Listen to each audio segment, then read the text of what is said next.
जय हिंद साथियों, you are most welcome in my YouTube channel target with Dev sir.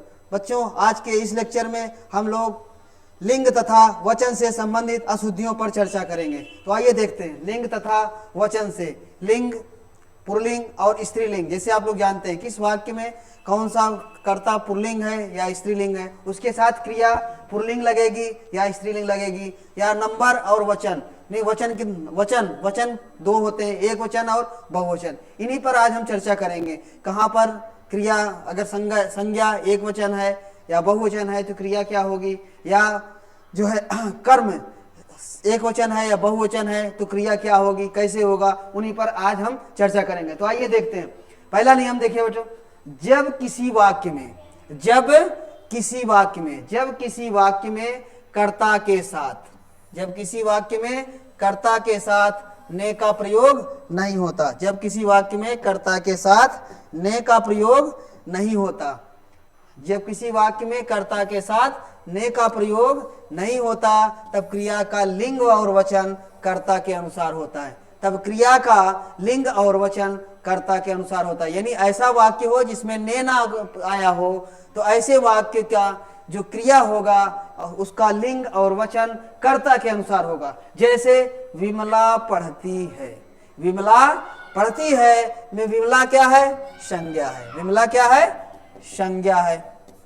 और पढ़ती क्या है, क्रिया है। क्या है, क्रिया है। ठीक है, क्या है, क्रिया है। तो अब इसमें मैंने कहा कि इसमें हम देख रहे हैं कि वाक्य में ने का प्रयोग नहीं हुआ, यानी विमला पढ़ती है। विमला क्या है, कौन सा है, विमला लिंग में कौन सी है, विमला स्त्रीलिंग है। विमला क्या है, स्त्रीलिंग है। वचन क्या है, एक वचन है। तो हमारी क्रिया भी क्या होना चाहिए, स्त्रीलिंग, और जो कि ती है क्या है, स्त्रीलिंग, और वचन भी क्या है, एक वचन है। तो इसलिए हमारा यह वाक्य क्या है, विमला पढ़ती है, कैसा वाक्य है, शुद्ध वाक्य है। विमला पढ़ती है शुद्ध वाक्य है, विमला पढ़ती है शुद्ध वाक्य है। इसी प्रकार अगला, अब इसका अशुद्ध वाक्य क्या हो सकता है, जैसे कहीं पर लिखा है विमला पढ़ता है, तो विमला पढ़ता है, विमला मैंने बताया कि विमला स्त्रीलिंग है और वचन एक वचन है। उसी के रिगार्डिंग क्या होना चाहिए, जैसे कि मैंने बताया कि जब किसी वाक्य में ने का प्रयोग ना किया गया हो, तो ऐसे वाक्य की क्रिया और क्रिया का लिंग और वचन किसके अनुसार होता है, संज्ञा के अनुसार। क्योंकि यहाँ विमला क्या है, स्त्रीलिंग है, एक वचन है, इसलिए यहाँ की क्रिया भी होनी चाहिए एक स्त्रीलिंग और एक वचन। क्योंकि यहाँ पे पढ़ता है या स्त्रीलिंग ना होकर के क्या है, पुल्लिंग है। क्या है, पुल्लिंग है। और वचन एक वचन तो है, लेकिन यहाँ पे पुल्लिंग ना होने से, हमारा स्त्रीलिंग ना होने से, चूंकि विमला स्त्रीलिंग है, संज्ञा है, तो उसी आधार से क्रिया भी स्त्रीलिंग होनी चाहिए। ऐसा ना होने से यह वाक्य हमारा क्या है, अशुद्ध है। यानी विमला पढ़ता है अशुद्ध है, अशुद्ध वाक्य है। इसी प्रकार विमला पढ़ते हैं, वह भी क्या है, अशुद्ध है, क्योंकि यहाँ पर ते है, बहुवचन है। क्या है, बहुवचन की क्रिया है, इसलिए हमारा यह वाक्य विमला पढ़ते हैं अशुद्ध वाक्य है। क्या है, अशुद्ध वाक्य है। तो इस प्रकार इनका जो शुद्ध वाक्य हमारा होगा, विमला पढ़ती है, शुद्ध वाक्य है। आइए अगला वाक्य हम देखते हैं। जैसे शिवम नृत्य करता है, शिवम नृत्य करता है, शिवम नृत्य करता है। शिवम क्या है, इस वाक्य में हम देख रहे हैं ने का प्रयोग नहीं है, इसलिए हमें जो कर्ता सब्जेक्ट की जो लिंग और वचन होगा वही हमारी क्रिया का लिंग और वचन होना चाहिए। यहाँ पर हम देख रहे हैं शिवम, शिवम हमारा क्या है, पुल्लिंग है। क्या है, पुल्लिंग है और एक वचन है, इसलिए हमारी क्रिया भी क्या है, पुल्लिंग और एक वचन है। यहाँ पे पुल्लिंग और एक वचन है, इससे हमारा वाक्य शिवम नृत्य करता है कैसा है, शुद्ध है, करेक्ट है। ठीक है, अगर कहीं पे यह वाक्य है शिवम नृत्य करती है, तो क्या हो गया, अशुद्ध हो गया, क्योंकि कर्ता हमारा पुल्लिंग है और क्रिया क्या हो गया है, स्त्रीलिंग होने से हमारा वाक्य क्या हो गया, अशुद्ध हो गया है। यानी यह वाक्य शिवम नृत्य करती है अशुद्ध है, इनकरेक्ट है। ठीक है, इनकरेक्ट सेंटेंस है, अशुद्ध वाक्य है। इसी प्रकार शिवम नृत्य करते हैं, यह भी क्या है, अशुद्ध है, क्योंकि यहाँ पर शिवम हमारा एक वचन है, जबकि करते हैं क्रिया बहुवचन की है। ऐसा बहुवचन होने से यह वाक्य हमारा क्या है, इनकरेक्ट है। शिवम नृत्य करते हैं अशुद्ध है, जिसका शुद्ध वाक्य क्या होगा, शिवम नृत्य करता है, शिवम नृत्य करता है। आइए अगला वाक्य देखते हैं, लड़का रामायण पढ़ता है, लड़का रामायण पढ़ता है। तो यहाँ पर भी इस वाक्य में भी ने का प्रयोग नहीं आया है, तो इसका क्रिया क्या होगा, क्रिया और लिंग, क्रिया का लिंग और वचन किसका होगा, कर्ता का होगा। अब ये लड़का, लड़का क्या है, पुल्लिंग है या स्त्रीलिंग, पुल्लिंग है, और वचन उसमें क्या है, एक वचन है, इसलिए हमारी क्रिया भी पुल्लिंग और क्या है, पुल्लिंग और एक वचन की है। इसलिए लड़का रामायण पढ़ता है कैसा वाक्य है, एक करेक्ट वाक्य है, करेक्ट सेंटेंस है, शुद्ध वाक्य है। इसी प्रकार अब यहाँ पे लड़का रामायण पढ़ते हैं, ये क्या हो गया, गलत हो गया, अशुद्ध हो गया, क्योंकि यहाँ पर ते हैं, क्रिया हमारी किसकी हो गई है, बहुवचन की हो गई। किसकी हो गई बच्चे, बहुवचन की होने से यह वाक्य हमारा इनकरेक्ट हो गया, अशुद्ध हो गया, इनकरेक्ट अशुद्ध हो गया। अगला वाक्य, या जैसे लड़का रामायण पढ़ती है, अब अशुद्ध हो गया, क्योंकि लड़का क्या है, पुल्लिंग है, संज्ञा है, और मैंने क्या बताया, सब्जेक्ट है, कर्ता है। हाँ, यानी इसमें क्रिया भी हमारी क्या होनी चाहिए, पुल्लिंग और एक वचन, लेकिन यहाँ पर ये पढ़ती है क्या है, स्त्रीलिंग होने से हमारा वाक्य क्या हो गया है, अशुद्ध हो गया। क्या हो गया, अशुद्ध हो गया, यानी लड़का रामायण पढ़ती है अशुद्ध वाक्य है, इनकरेक्ट सेंटेंस है, ठीक है। इसका जिसका शुद्ध वाक्य होगा, करेक्ट सेंटेंस होगा, लड़का रामायण पढ़ता है, लड़का रामायण पढ़ता है। आइए अगला सेंटेंस देते, लड़के रामायण पढ़ते हैं, लड़के रामायण पढ़ते हैं। अब आप यहाँ पर देख रहे हैं इस वाक्य में भी ने नहीं आया है, तो इसकी क्रिया, इस क्रिया का लिंग और वचन किससे होगा, लिंग और वचन सब्जेक्ट के अनुसार होगा, कर्ता के अनुसार होगा। तो लड़के कैसा है, बहुवचन करता है और पुल्लिंग है, बहुवचन और पुल्लिंग है, तो हमारी क्रिया भी क्या होनी चाहिए, बहुवचन और पुल्लिंग होती है। यहाँ पर ये पढ़ते हैं क्या है, पुल्लिंग और बहुवचन होने से लड़के रामायण पढ़ते हैं हमारा कैसा वाक्य है, एक शुद्ध वाक्य है, करेक्ट सेंटेंस है। इसका अशुद्ध, जैसे लड़के रामायण पढ़ता है, बिल्कुल अशुद्ध है, क्योंकि लड़के प्लूरल हैं और जो है प्लूरल है, बहुवचन है, ठीक है ना, प्लूरल नंबर में आते हैं, प्लूरल सब्जेक्ट है, यानी इसलिए यहाँ पर क्रिया भी हमारी क्या होनी चाहिए, प्लूरल होनी चाहिए। जबकि पढ़ता है सिंगुलर है, एक वचन है, इसलिए वैसा होने से हमारा वाक्य क्या है, लड़के रामायण पढ़ता है अशुद्ध है, क्या है, इनकरेक्ट है। फिर अगला वाक्य जैसे लड़के रामायण पढ़ती है, यह भी इनकरेक्ट है, क्योंकि लड़के क्या है, हमारा पुल्लिंग है, जबकि क्रिया भी पुल्लिंग होनी चाहिए, लेकिन यहाँ पढ़ती है क्या है, स्त्रीलिंग होने से हमारा यह सेंटेंस क्या हो गया है, हमारा यह वाक्य अशुद्ध बन गया है, या हमारा वाक्य क्या हो गया है, अशुद्ध हो गया है। आइए अगला देखते हैं, वे सभी देवसर से हिंदी पढ़ते हैं, वे सभी देवसर से हिंदी पढ़ते हैं। तो वे सभी क्या है, अब इस वाक्य में पहले हमें यह देखना है, जो हमारा नियम है, यदि किसी वाक्य में ने का प्रयोग नहीं किया गया है, यानी ऐसा वाक्य जिसमें ने आया ही ना हो, तो वहां पर क्या होगा, उस सेंटेंस की क्रिया का लिंग और वचन किसके अनुसार होगा, सब्जेक्ट के अनुसार होगा, कर्ता के अनुसार होगा। यहाँ पर वे सभी क्या है, वे सभी मतलब दे, ठीक है ना, दे क्या है, एक प्लूरल सब, ये बहुवचन है, क्या है, बहुवचन है, और क्या है, पुल्लिंग है। तो हमारी क्रिया भी क्या होना चाहिए, बहुवचन और पुल्लिंग। यहाँ पर पढ़ते हैं, बहुवचन भी है और पुल्लिंग होने से यह वाक्य हमारा क्या है, करेक्ट है, शुद्ध है। यानी वे सभी देवसर से हिंदी पढ़ते हैं, कैसा वाक्य है, शुद्ध वाक्य है। वे सभी देवसर से हिंदी पढ़ते हैं, शुद्ध वाक्य है।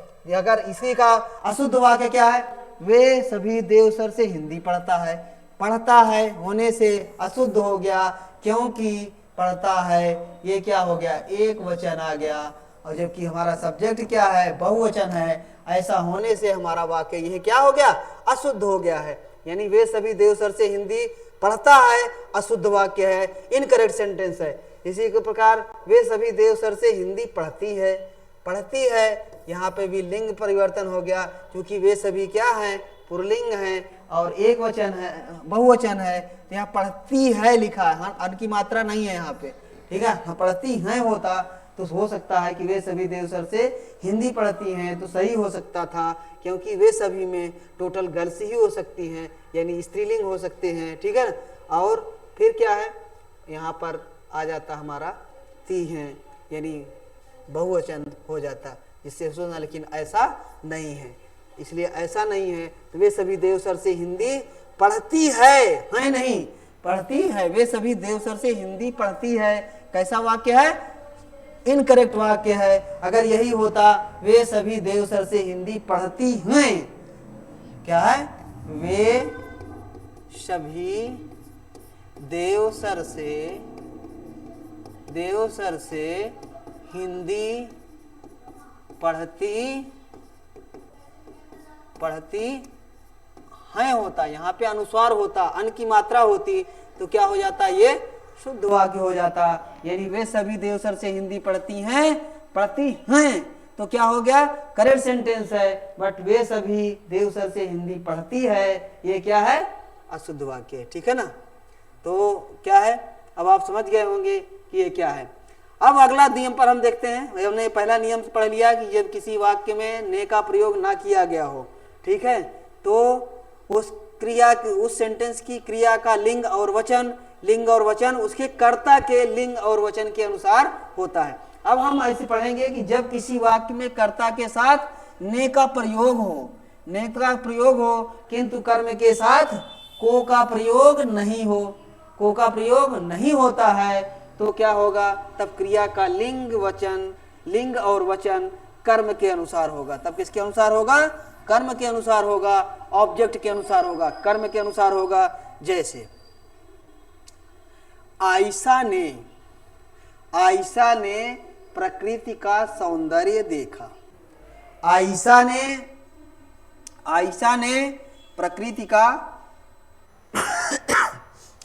ने प्रकृति का सौंदर्य देखा। अब यहाँ पर देखिए कि इस वाक्य में ने आया है, बट को का प्रयोग नहीं है। का हो सकता है, बट को का प्रयोग नहीं है। इस वाक्य में ने का प्रयोग हुआ है, को का नहीं हुआ है। तो इसका नियम क्या है कि यदि किसी वाक्य में ने का प्रयोग किया गया है लेकिन को का प्रयोग ना किया गया हो, तो उसकी क्रिया का लिंग और वचन उसके कर्म के वचन और लिंग के अनुसार होता है। इस वाक्य में ये आयशा क्या है, कर्ता है, देखा क्या है, क्रिया है, और प्रकृति का सौंदर्य क्या है, कर्म है। क्या है, कर्म है। और यहाँ पर कर्म के, अब इसका जो क्रिया कैसे होनी चाहिए, कर्म के अनुसार। अब यहाँ पर हमें पहले ये जानेंगे कि सौंदर्य कौन सा लिंग है, सौंदर्य है पुल्लिंग। क्या है, पुल्लिंग शब्द है। और वचन में क्या आता है, एक वचन आता है। तो क्रिया भी हमारी क्या होनी चाहिए, क्रिया भी हमारी पुल्लिंग और एक वचन होनी चाहिए। तो देखा हमारा क्या है, पुल्लिंग है, और एक वचन होने से यह हमारा वाक्य क्या है, शुद्ध है। यह हमारा वाक्य शुद्ध है। यानी आयशा ने प्रकृति का सौंदर्य देखा। आयशा ने प्रकृति का सौंदर्य देखा, यह कैसा वाक्य है, शुद्ध वाक्य है। और अगर यह है कि आयशा ने प्रकृति का सौंदर्य देखी, तो यह अशुद्ध वाक्य हो गया, क्योंकि देखी क्या है, स्त्रीलिंग है। क्या है, स्त्रीलिंग है, एक वचन तो है, स्त्रीलिंग है, होने से यह वाक्य हमारा क्या हो गया, अशुद्ध हो गया है। यह हमारा वाक्य अशुद्ध हो गया। आयशा ने प्रकृति का सौंदर्य देखी, यह एक अशुद्ध वाक्य है। कैसा वाक्य है, अशुद्ध वाक्य है, इनकरेक्ट सेंटेंस है। या आयशा ने प्रकृति का सौंदर्य देखे, तो यह भी अशुद्ध हो गया, क्योंकि सौंदर्य हमारा पुल्लिंग और एक वचन है, और देखे बहुवचन है। बहुवचन होने से यह वाक्य, बहुवचन होने से यह हमारा वाक्य क्या हो गया है, अशुद्ध हो गया है, यानी इनकरेक्ट है। यानी इन सब का करेक्ट सेंटेंस हमारा होगा, आयशा ने प्रकृति का सौंदर्य देखा। आयशा ने प्रकृति का सौंदर्य देखा। अब यहाँ पर कर्ता क्या हो, कर्ता पुल्लिंग हो या स्त्रीलिंग हो या एक वचन हो या बहुवचन है, कोई फर्क नहीं पड़ता। इस वाक्य में कोई फर्क नहीं पड़ता। आयशा ने प्रकृति का सौंदर्य देखा, या कैसा वाक्य है, हमारा करेक्ट सेंटेंस है। आइए अगले सेंटेंस पर चलते हैं। आयशा ने प्रकृति की शोभा देखी। आयशा ने प्रकृति की शोभा देखी। अब ये कैसा है, देखिए बच्चों, यहाँ पर सौंदर्य क्या होता है, पुल्लिंग और एक वचन है, जबकि शोभा जो हमारा कर्म है स्त्रीलिंग और एक वचन है। क्या है, स्त्रीलिंग और एक वचन है। ऐसा होने से अब हमारी क्रिया भी, क्योंकि हमारा जो दूसरा नियम है, यदि किसी वाक्य में ने का प्रयोग हो, उसमें को का प्रयोग ना किया गया हो, तो उस सेंटेंस की क्रिया और का लिंग और वचन उसके कर्म के लिंग और वचन के अनुसार होता है। तो यहाँ पर क्या है, प्रकृति की शोभा क्या है, ऑब्जेक्ट है, कर्म है। अब कर्म यहाँ पे शोभा जो है क्या है, स्त्रीलिंग एक वचन है, अतः क्रिया भी हमारी स्त्रीलिंग एक वचन होनी चाहिए। और हम देख रहे हैं कि देखी लिखा हुआ है, देखी स्त्रीलिंग और एक वचन होने से यह हमारा वाक्य क्या है, करेक्ट है। यह हमारा वाक्य क्या है, सही है, शुद्ध है। ठीक है, आयशा ने प्रकृति की शोभा देखा, ऐसा क्या है, अशुद्ध है, क्योंकि यहाँ पर देखा क्या है, क्या हो गया है, पुल्लिंग हो गया है। क्या है, पुल्लिंग होने से यह वाक्य हमारा क्या हो गया है, अशुद्ध हो गया। या आयशा ने प्रकृति की शोभा देखे, यह हमारा वाक्य क्या हो गया है, अशुद्ध वाक्य है। ठीक है, अब यहाँ पर आयशा, आयशा की जगह पे आप कोई भी कर्ता, चाहे अब वह पुल्लिंग हो या स्त्रीलिंग हो, एक वचन हो या बहुवचन हो, कोई फर्क नहीं पड़ेगा। ठीक है, इसी प्रकार आइए, सुमित्रा नंदन पंत जी ने प्रकृति का सौंदर्य देखा। सुमित्रा नंदन पंत जी ने प्रकृति का सौंदर्य देखा। यह भी कैसा वाक्य है, शुद्ध वाक्य है बच्चे, क्योंकि इसमें ने का प्रयोग किया गया है, इस वाक्य में नो को का प्रयोग नहीं किया गया है। और तब इसका हमारा जो नियम है, यदि ऐसा वाक्य जिसमें ने का प्रयोग किया गया हो, को का प्रयोग ना किया गया हो, उसमें क्या है, उस क्रिया, उस सेंटेंस की क्रिया का लिंग और वचन उसके कर्म के लिंग और वचन के अनुसार होता है। तो यहाँ पर सौंदर्य क्या है, पुल्लिंग और एक वचन है, तो उसकी क्रिया देखा भी हमारी पुल्लिंग और एक वचन होने से यह वाक्य हमारा क्या है, शुद्ध है। यह हमारा वाक्य करेक्ट है, यह हमारा सेंटेंस करेक्ट है।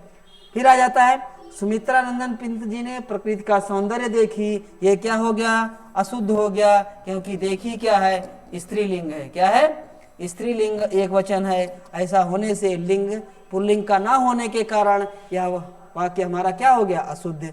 सुमित्रा नंदन पंत जी ने प्रकृति का सौंदर्य देखे, यह कैसा वाक्य है, सौंदर्य देखे, यह हमारा अशुद्ध वाक्य है। यानी इन सब का शुद्ध वाक्य हमारा क्या होगा, सुमित्रा नंदन पंत जी ने प्रकृति का सौंदर्य देखा। सुमित्रा नंदन पंत जी ने प्रकृति का सौंदर्य देखा। इसके बाद अब आ जाता है, सुमित्रा नंदन पंत जी ने प्रकृति की शोभा देखी। अब मैंने अभी पिछली सेंटेंस में भी बताया था कि शोभा क्या है, शोभा स्त्रीलिंग है और एक वचन है, स्त्रीलिंग और एक वचन है, एक वचन है। तो और इस वाक्य में हम देख रहे हैं ने तथा को का प्रयोग नहीं किया गया। इस वाक्य में ने तथा को का प्रयोग नहीं करने से यह क्या है, इसकी जो क्रिया होगी, इस सेंटेंस की जो क्रिया है, उसका लिंग और वचन उसके कर्म के अनुसार होगा।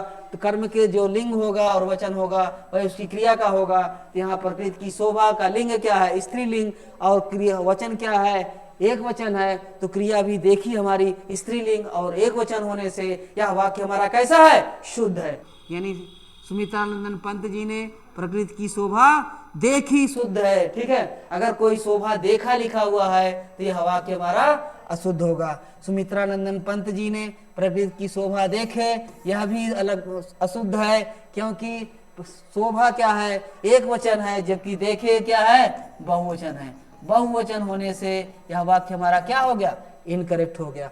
यानी सुमित्रा नंदन पंत जी ने प्रकृति की शोभा देखे, कैसा वाक्य है, इनकरेक्ट सेंटेंस है, अशुद्ध वाक्य है। कैसा वाक्य है, अशुद्ध वाक्य है। अब नेक्स्ट वाक्य हम देखते हैं, लड़के ने पुस्तक पढ़ी। लड़के ने पुस्तक पढ़ी। अब इस वाक्य में भी देख रहे हैं ने का प्रयोग किया है और क्या है, को का प्रयोग नहीं किया गया है। इसका हमारा नियम क्या है कि अब इसमें सब करता क्या, लड़के क्या है, ये क्या है, करता है, और कैसा करता है, बहुवचन करता है। पुस्तक कैसी है, पुस्तक हमारी स्त्रीलिंग है और एक वचन है, स्त्रीलिंग एक वचन है, एक वचन। तो पढ़ी भी हमारा क्या है, स्त्रीलिंग और एक वचन है। ऐसा होने से हमारा वाक्य क्या है, सही है, क्योंकि इस वाक्य में ने का प्रयोग तो है, को का नहीं है, तो इसकी जो वाक्य की जो क्रिया का लिंग और वचन किसके अनुसार होगा, उसके ऑब्जेक्ट के कर्म के लिंग और वचन के अनुसार होगा। इसकी सेंटेंस में पुस्तक हमारा क्या है, कर्म है, ऑब्जेक्ट है जिसका लिंग है स्त्रीलिंग, और वचन क्या है, एक वचन, तो पढ़ी भी हमारा स्त्रीलिंग एक वचन होने से यह वाक्य हमारा क्या है, शुद्ध है, करेक्ट है। लड़के ने पुस्तक पढ़ी हमारा कैसा वाक्य है, शुद्ध वाक्य है। लड़के ने पुस्तक पढ़ा अशुद्ध हो जाएगा, क्योंकि यहाँ पर क्या हो जा रहा, पुल्लिंग हो रहा है, यह क्रिया क्या हो जा रही, पुल्लिंग हो जा रही, ठीक है, एक वचन। फिर लड़के ने पुस्तक पढ़े, यह वचन बहुवचन होने से हमारा वाक्य क्या हो गया, अशुद्ध हो गया। इसका शुद्ध वाक्य है लड़के ने पुस्तक पढ़ी। फिर आगे जाता है लड़के ने पुस्तकें पढ़ी, लड़के ने पुस्तकें पढ़ी, तो यह भी हमारा क्या है, पुस्तकें बहुवचन है और स्त्रीलिंग है, इसलिए यह क्या है, पढ़ी हमारा क्या है, बहुवचन, और ठीक है होने से हो गया है, पुल्लिंग होने से। लड़के ने पुस्तकें पढ़ा, यह भी क्या है, यह अशुद्ध वाक्य है। लड़के ने पुस्तकें पढ़े, यह भी क्या है, अशुद्ध वाक्य है। यानी इस प्रकार से हमारा जो शुद्ध वाक्य है, लड़के ने पुस्तकें पढ़ी, लड़के ने पुस्तकें पढ़ी। आइए अगला सेंटेंस देखते हैं। अगला सेंटेंस हमारा क्या है, लड़कों ने पुस्तक पढ़ी, क्या है, लड़कों ने पुस्तक पढ़ी। अब यहाँ पर पुस्तक क्या है, स्त्रीलिंग एक वचन, तो यहाँ पर भी क्या है, पढ़ी हमारी जो क्रिया है वह क्या है, स्त्रीलिंग और एक वचन होने से वाक्य सही है। क्योंकि हमारा जो दूसरा नियम कहता है, यदि किसी वाक्य में ने का प्रयोग किया गया है पर को का प्रयोग ना किया गया है, ऐसी कंडीशन में उस वाक्य की क्रिया का लिंग और वचन किसके अनुसार होगा, उसकी कर्म के अनुसार होगा। अगर कर्म उसका जैसे होगा वैसे उसकी क्रिया होगी। तो यहाँ पर पुस्तक क्या है, कर्म है, इस वाक्य में पुस्तक क्या है, कर्म है, और स्त्रीलिंग और एक वचन है, इसलिए पढ़ी क्या है, हमारा क्या है, पुस्तक पढ़ी, तो क्या हो गया, शुद्ध वाक्य है। जबकि पुस्तक पढ़ा अशुद्ध वाक्य है, पुस्तक पढ़े अशुद्ध वाक्य है। इसी प्रकार अब ऐसे वाक्यों में ध्यान से देखिए कि कर्ता क्या है, कर्ता सब्जेक्ट, चाहे वह पुल्लिंग हो या स्त्रीलिंग हो कोई फर्क नहीं पड़ता, एक वचन हो या बहुवचन हो कोई फर्क नहीं है, कोई फर्क नहीं है। अब आगे देखिए बच्चों, यहाँ पर लड़कों ने पुस्तकें पढ़ी, पुस्तकें पढ़ी बहुवचन है और क्या है, स्त्रीलिंग है, तो क्या हो गया, पढ़ी लिख दिया गया, हमारी क्रिया भी वही हो गया। लड़कों ने पुस्तकें पढ़ा अशुद्ध वाक्य है, लड़कों ने पुस्तकें पढ़े अशुद्ध वाक्य है, जिसका शुद्ध वाक्य क्या है, लड़कों ने पुस्तकें पढ़ी, लड़कों ने पुस्तकें पढ़ी। अब आइए तीसरे नियम पर हम लोग चर्चा करते हैं। दो नियम तो हमने बताया कि इसमें ने का प्रयोग नहीं किया गया है, या ऐसा वाक्य, दूसरा नियम बताया कि जब किसी वाक्य में ने का प्रयोग किया गया है किंतु को का प्रयोग ना किया गया हो। बट अब इस वाक्य में हम पढ़ेंगे कि दोनों का प्रयोग किया गया है, ने तथा को का प्रयोग दोनों को किए। जब किसी वाक्य में कर्ता के साथ ने का प्रयोग तथा कर्म के साथ को का प्रयोग होता है, तब क्रिया का लिंग हमेशा पुल्लिंग तथा वचन हमेशा एक वचन होती है। यदि ऐसा वाक्य हो जिसमें ने तथा को दोनों आए हो, तो ऐसे वाक्य में की क्रिया का लिंग हमेशा क्या रहेगा, पुल्लिंग रहेगा। कर्ता चाहे स्त्रीलिंग हो, पुल्लिंग हो, एक वचन हो, बहुवचन हो, या मैटर नहीं करता। इसमें हमेशा याद रखना है कि जो क्रिया होगी पुल्लिंग और एक वचन होगी, हमेशा पुल्लिंग और एक वचन होगी। तो जैसे कि आयशा ने प्रिया को समझाया, आयशा ने प्रिया को समझाया, यहाँ पर ने आया है और को आया है। तो अब हमें यहाँ हमें कर्ता और कर्म पर ध्यान ना दे करके हमें सिर्फ अपनी उस सब सेंटेंस की क्रिया पर ध्यान देना है, क्योंकि इस वाक्य में ने और को दोनों आए हुए हैं। तो उसका वाक्य वो क्रिया जो है क्या होनी चाहिए, हमेशा पुल्लिंग और एक वचन की होनी चाहिए।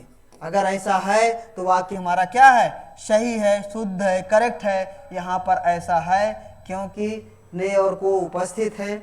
आयशा ने प्रिया को समझाया, समझाया हमारा क्या है, पुल्लिंग और एक वचन दोनों होने से यह वाक्य हमारा क्या है, सही है। आयशा ने प्रिया को समझाया, ये शुद्ध वाक्य है, करेक्ट सेंटेंस है, ठीक है। इसी प्रकार आयशा ने प्रिया को समझाई, यह अशुद्ध हो गया क्योंकि समझाई क्या है, स्त्रीलिंग हो गया, जबकि हमारे नियम में क्या कहता है कि यह होना चाहिए, पुल्लिंग होना चाहिए। ऐसा ना होने से यह हमारा वाक्य क्या हो गया है, अशुद्ध हो गया है। यानी आयशा ने प्रिया को समझाई, आयशा ने प्रिया को समझाई, यह हमारा वाक्य कैसा है, अशुद्ध वाक्य है, इनकरेक्ट सेंटेंस है। या आयशा ने प्रिया को समझाए, यह भी क्या है, अशुद्ध वाक्य है, यह भी इनकरेक्ट सेंटेंस है। आइए और वाक्यों को देखते हैं। आयशा ने एक एक शब्द को खूब समझा, आयशा ने एक एक शब्द को खूब समझा, एक एक शब्द को खूब समझा।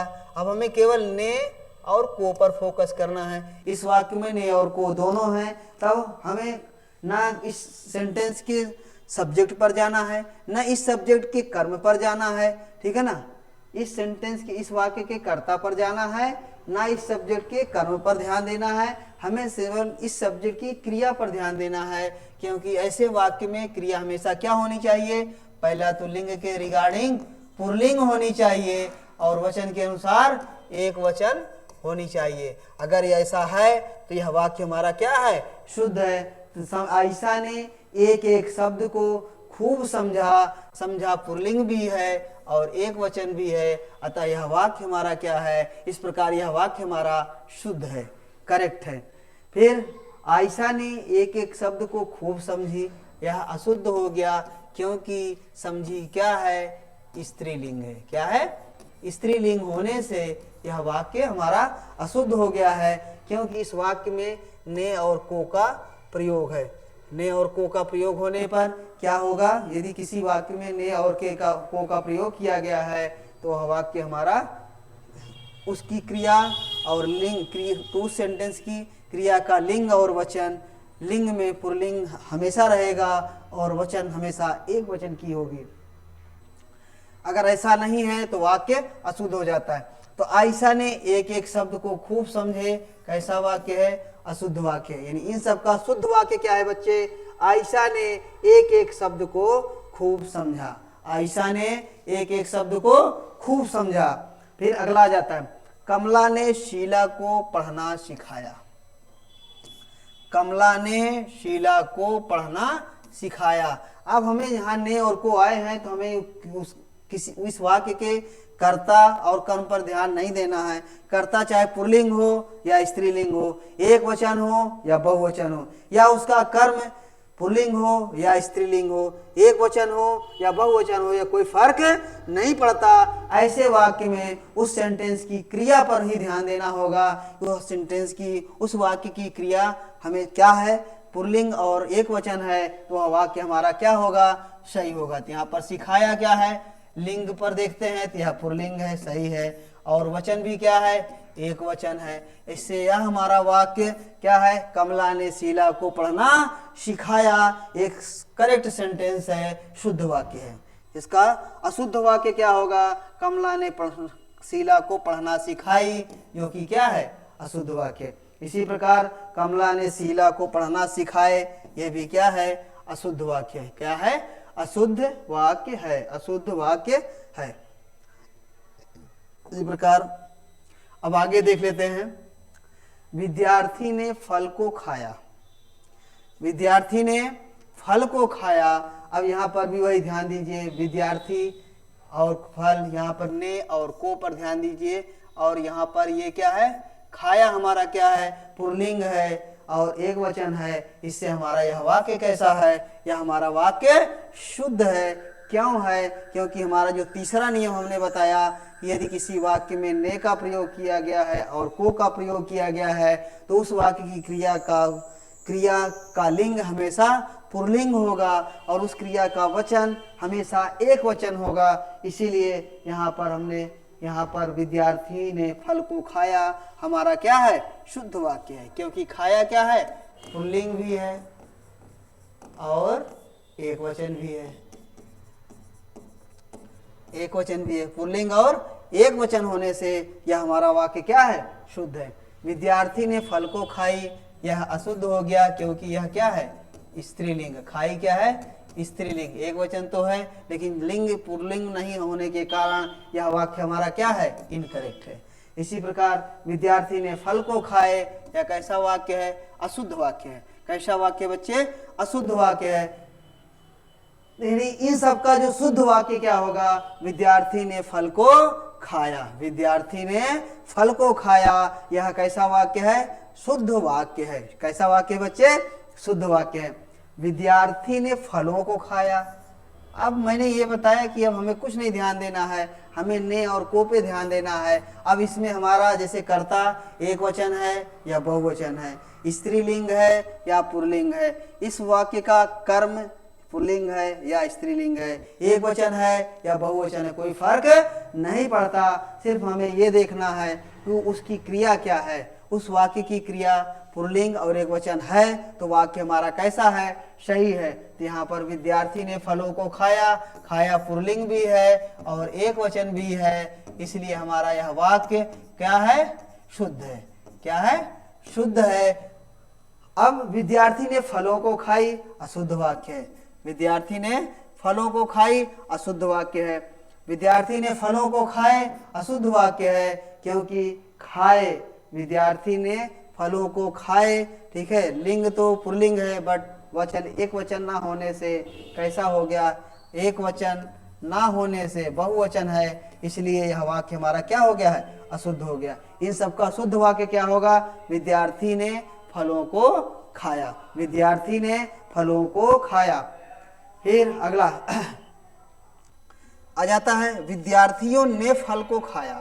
अब विद्यार्थियों ने फल को खाया, ये क्या है, शुद्ध है, क्योंकि खाया बार बार मैं चर्चा कर रहा हूँ, खाया हमारा क्या है कि पुल्लिंग है और एक वचन है, और इस वाक्य में ने और को का प्रयोग किया गया है, तो हमारा यह वाक्य शुद्ध है। विद्यार्थियों ने फल को खाए, अशुद्ध है, क्योंकि यहाँ पर यह बहुवचन हो जा रहा है। जबकि हमारा जो तीसरा नियम कहता है, यदि ऐसा वाक्य जिसमें ने और को का प्रयोग किया गया है, उसकी क्रिया का लिंग हमेशा पुल्लिंग और वचन हमेशा एक वचन होना चाहिए। यदि ऐसा है तो वाक्य हमारा शुद्ध है, और ऐसा नहीं है तो वाक्य हमारा क्या होता है, अशुद्ध होता है। तो यहाँ पर विद्यार्थियों ने फल को खाए, एक वचन बहुवचन होने से यह वाक्य हमारा क्या है, हमारा वाक्य इनकरेक्ट है, अशुद्ध है। उसके बाद विद्यार्थियों ने फल को खाई, यहाँ लिंग स्त्रीलिंग होने से यह क्या वाक्य हमारा क्या हो गया है, अशुद्ध हो गया है। विद्यार्थियों ने फलों को खाया क्या है, शुद्ध वाक्य है, जबकि खाई अशुद्ध वाक्य है। खाए अशुद्ध वाक्य है, इसमें खाई में स्त्रीलिंग आ गया है, जिसकी वजह से हमारा वाक्य शुद्ध नहीं रह गया, इनकरेक्ट रह गया। इसमें एक वचन ना करके बहुवचन होने से, क्रिया बहुवचन होने से यह वाक्य हमारा क्या हो गया, अशुद्ध हो गया। यदि विद्यार्थियों ने फलों को खाया, हमारा कैसा वाक्य है, शुद्ध वाक्य है, शुद्ध वाक्य है। तो बच्चों, आज के लेक्चर में लिंग तथा वचन से संबंधित अशुद्धियों पर इतना ही। इसी के आगे अगले वाले लेक्चर में भी हम लिंग तथा वचन से संबंधित अशुद्धियों पर चर्चा करेंगे। तो यदि बच्चे आप इस चैनल पर नए हैं तो इस चैनल को आप सब्सक्राइब कर लीजिए, ताकि इसी प्रकार की अट्रैक्टिव वीडियो आप तक पहुंचती रहे, ठीक, और आप उसका फ़ायदा उठा सकें। तो आप सबको एक बार फिर से धन्यवाद देता हूं वीडियो के अंत तक बने रहने के लिए तथा नेक्स्ट लेक्चर तक के लिए। धन्यवाद। जय हिंद।